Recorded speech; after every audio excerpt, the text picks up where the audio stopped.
Saya semangat banget nih guys, karena kali ini saya mau bahas produk flagship dari Samsung, yaitu Samsung Galaxy Note 20 Ultra. Kalau misalnya kita mau bahas tentang produk flagship, udah pasti yang ada di benak kita nih ya, itu jagoannya nih, atau terdepan di brand tersebut gitu ya. Dan pasti memberikan kualitas yang terbaik juga. Ada harga, ada barang. Mungkin kata-kata tersebut yang pas untuk menggambarkan secara keseluruhan Samsung Galaxy Note 20 Ultra. Kayak kakak saya kemarin juga ngobrol sama saya, dia kan pengguna Note sejati ya. Dia nanya kayak, Bi, Samsung Galaxy Note 20 Ultra gimana? Bagus nggak menurut lo?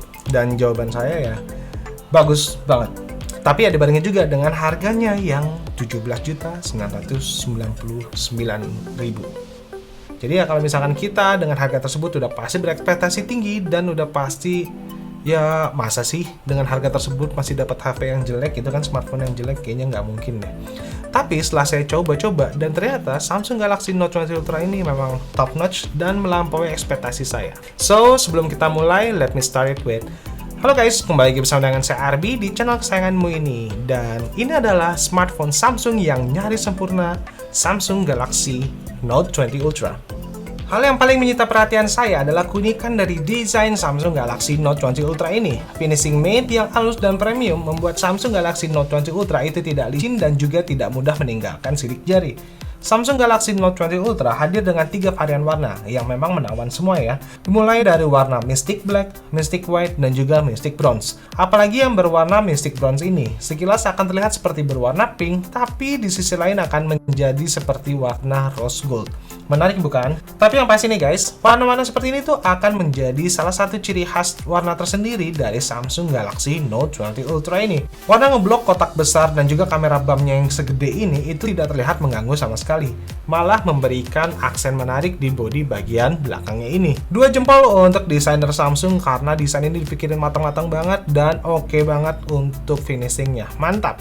Untuk keamanannya pun juga luar biasa nih guys, karena di bagian belakang dan juga jenis kaca yang dipakai di bagian layar depannya itu sudah menggunakan Corning Gorilla Glass Victus yang terbaru dan yang terbaik juga untuk saat ini. Jadi untuk saya yang nggak suka pakai casing, Samsung Galaxy Note 20 Ultra ini masih tetap aman kan?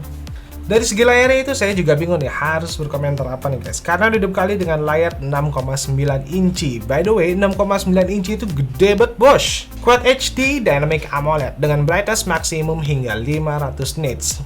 Paling terang saat ini ya guys, yang mampu membuat kita secara jelas melihat di bawah terik sinar matahari. Ya udah, apalagi yang mau dibahas, karena hampir semua fitur terbaik dari display itu sudah dilengkapi di Samsung Galaxy Note 20 Ultra ini. Tapi agak sayang sih, 120Hz refresh rate-nya itu hanya bisa dipakai di Full HD aja. Tidak ada pilihan untuk bisa kita pakai di Quad HD-nya. Samsung Galaxy Note 20 Ultra juga sudah dilengkapi dengan dual stereo speaker di bagian bawah dan juga di bagian telinganya yang menjadi speaker keduanya.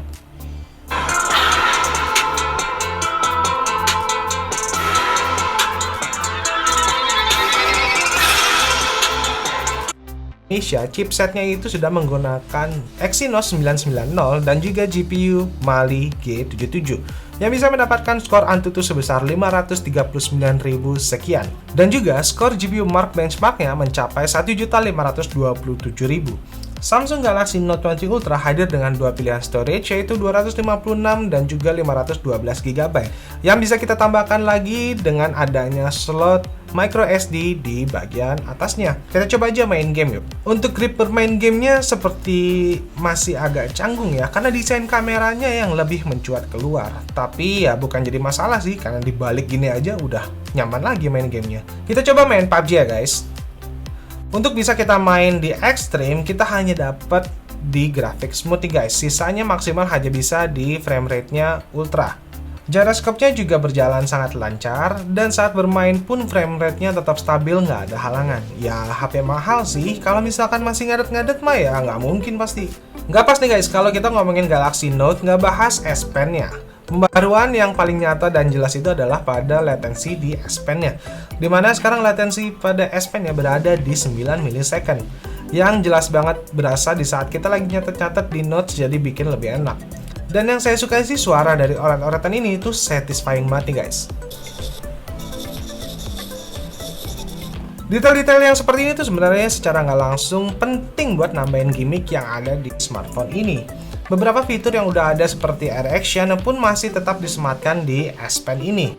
Bahkan untuk Air Action yang juga mendapatkan beberapa gerakan baru. Performa udah, desain udah, layar juga udah. Sekarang mungkin kita bahas ke kameranya nih guys, yang nggak kalah keren juga. Pertama-tama, kamera di bagian belakang ini tuh gede banget dan nonjol banget nih guys. Tapi ya saya nggak ngerasa keganggu sama sekali ya. Malah dilihat-lihat bentuknya tuh jadi keren banget nih. Dan ciri khas terbaru dari Samsung ini, bulatan cincin pada kamera ini pun juga pas banget menambahkan kesan premium lagi di Samsung Galaxy Note 20 Ultra. Kamera utama pada Samsung Galaxy Note 20 Ultra beresolusi 108 megapiksel dengan f1.8. Dan juga dilengkapi dengan laser autofocus di samping kameranya. Nggak bikin banyak perbedaan sih, tapi jadi nambah sedikit lebih cepat aja untuk fokusnya. Lalu dikasih juga 12 megapiksel telefoto dengan 5 kali optical zoom dan 50 kali hybrid zoom. Dan yang terakhir ada juga ultra wide angle kamera 12 megapiksel dengan f2.2. Oke, pada saat saya tes ternyata memang kameranya nggak main-main nih guys. Pertama, saya coba foto sore-sore di lapangan dan saya menggunakan foto biasa ya, bukan yang pro. Dan HDR saya nyalain, hasilnya tajam juga loh. Dan emang laser fokusnya itu ngebantu banget buat ngefokusin secara lebih cepat. Jadi untuk supaya kita tidak ketinggalan momen, jadi lebih mantep nih guys foto-fotonya. Emang ya guys, hasil kamera itu emang nggak bisa kita raguin nih guys dari Samsung Galaxy Note 20 Ultra. Sekalian deh saya coba ambil video slow-mo-nya dan masih jernih ya guys pengambilannya.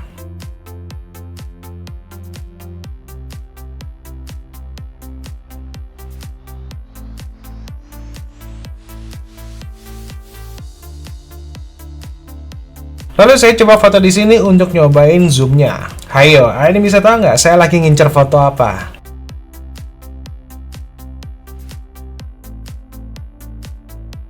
Yes, jadi Monas yang sejauh itu masih terlihat banget ya guys bentuknya. Dan saya juga awal-awal nggak ngeh kalau ternyata di situ ada Monas. Malah dapet juga, keren kan? Lalu saya coba lagi pas di malam hari. Saya langsung kasih 2 jempol nih pas saya coba di beberapa titik di daerah Sudirman untuk foto-foto. Ternyata hasil night mode-nya itu luar biasa banget guys. Lalu saya coba foto landscape-nya sore ke malam gitu. Dan ternyata hasilnya luar biasa banget nih guys. Oh iya, selama jalan tadi saya juga ngambil video nih supaya tahu sestabil apa sih. Tapi ya pastilah, sekarang smartphone itu udah pasti stabil untuk videonya. Yang saya ambil di atas motor seperti ini pun juga masih tetap steady ya. Pas saya coba malam-malam juga oke banget kan, masih dapat detailnya padahal lagi gerak kencang gini loh di motor. Timelapse-nya pun juga bisa guys, mantap deh. Oh iya, ada juga fitur namanya zoom in mic. Bagus juga nih guys, dimana kita tidak hanya bisa mengatur gambarnya aja, tapi kita juga bisa mengatur mic mana yang akan kita gunakan. Apakah secara keseluruhan, bagian depan aja, ataupun bagian belakangnya aja. Kita pun juga bisa menggunakan mic eksternal sampai menggunakan TWS untuk mic-nya. Sangat berguna banget untuk wawancara, ataupun lagi meeting, ataupun seluruh kegiatan diharuskan untuk merekam suara. Ini kita lagi merekam menggunakan omnidirectional untuk audio recordingnya. Jadi mic depan, belakang, kanan, kiri itu semua kita ngambil masih jadi satu. Dan sekarang kita akan coba ke rear di belakang dulu ya, jangan yang front. Rear dulu. Jadi ini mic di bagian belakang, suara saya pasti lebih jelas kedengarannya karena nggak semua mic itu nyala, cuma khusus yang ada di saya. Dan sekarang kita akan coba ke yang front. Nah, mic frontnya itu mungkin saya nggak tahu ya, jelas apa nggak sih? Coba Mas bisa tes-tes nggak? Tes, cek, Nah, itu tes. jadi lebih jelas nggak guys? Karena dia menggunakan mic di bagian front. Kita ubah lagi ke Omni ya. Nah, yang seperti ini. Atau nggak lebih enak ke rear kali ya? Ke bagian rear aja kali. Karena kalau misalkan ya seperti biasa itu kalau misalkan kalau misalkan lagi ada acara wawancara, meeting atau apa, jadi dia terfokuskan untuk ke di bagian arah suaranya itu gimana. Mantap. Baterai pada Samsung Galaxy Note 20 Ultra sebenarnya nggak gede-gede banget ya guys dibandingkan pesaing lainnya, karena hanya dibekali dengan baterai 4500 mAh. Bila kita bandingkan dengan Samsung Galaxy S20 Ultra aja itu udah pakai 5000 mAh. Tapi jujur ya, kalau misalkan saya sendiri sih sebenarnya nggak terlalu pengaruh sama baterai. Yang penting asal di atas 4000 itu udah pasti aman buat saya sehari-hari sih. Karena kalau malam pulang habis kerja ya udah pasti di-charge juga. Paling nggak pas berangkat penuh dan malam itu masih ada sisa ya minimal 25% juga udah oke sih. Dan sistem pengecasan itu udah mendukung fast charging 45 watt nih guys. Oke aja sih menurut saya. Samsung Galaxy Note 20 Ultra juga sudah support fast charging 25 watt. Dari segi keamanan juga oke nih guys, mulai dari face unlock yang responsif sampai ke under display di fingerprint yang nggak cepet-cepet amat sih. Kalau kita mau bahas fitur di dalam softwarenya kayak wireless DeC, lalu wireless charging, Samsung Note secara garis besar yang bikin lebih kontak dan lain sebagainya, Samsung itu udah pasti lengkap banget deh guys, dan pasti bakal banyak banget yang akan kita bahas. Yang pasti semua fitur-fitur yang ada di dalamnya itu baik penting ataupun enggak, itu tergantung juga ya siapa yang pakainya. Kalau kita bahas semua fitur yang ada di Samsung Galaxy Note 20 Ultra ini, pasti nggak akan ada habisnya nih guys, karena banyak banget. Fiturnya yang nggak kalah menarik nih guys, itu adalah Samsung DeX dengan sistem wireless. Wireless DeX ini ngebuat produktivitas kita menjadi semakin mudah karena bisa dihubungkan langsung dengan Smart TV dengan cara screen mirroring, dan kita bisa kontrol layaknya sebuah PC di smartphone, dan layar Note 20 ini akan jadi touchpad untuk navigasinya. Menarik bukan? So guys, jadi itu dia Samsung Galaxy Note 20 Ultra. Paling pertanyaannya sih yang paling sering keluar pada saat akhir saya buat sebuah video review ya, Samsung Galaxy Note 20 Ultra ini worth apa enggak sih? Samsung Galaxy Note 20 Ultra ini itu memang diperuntukkan untuk kita-kita yang memang butuh fitur dari Note ini, yang kalau udah terbiasa itu pasti nggak mau lepas deh dari Galaxy Note. Sekarang kita coba lihat lagi dari sisi pengguna loyal Samsung Galaxy Note series, yang tahun ke tahunnya emang maunya HP Samsung Galaxy Note aja karena terbiasa dengan layar yang lebar, performance-nya yang mantap, dan juga S Pen-nya yang simple dan enak banget untuk kerja. Ketemu klien sampai kerja di lapangan pun juga jadi mudah. Jadi ya, dengan harganya yang 17.999.000, udah pasti worth banget untuk orang yang menggunakan semua fitur yang ditawarkan di Samsung Galaxy Note 20 Ultra ini. Kalau kalian gimana guys? Dibeli nggak guys? Kalau misalkan ada uang nih, atau ada budget sekitar 18 juta, 19 jutaan itu, kalian beli nggak ya? Oke guys, terima kasih telah nonton video ini. Jangan lupa subscribe bagi yang belum, dan terus aktifin loncengnya supaya kamu tahu ada video baru dari channel ini. Jangan lupa juga nih guys, follow Instagram Diarkom biar kamu tahu perkembangan gadget-gadget terkini lainnya. Sampai jumpa di video berikutnya. Bye bye, see you, jajan, annyeong, sayonara, dadah, salam Indonesia.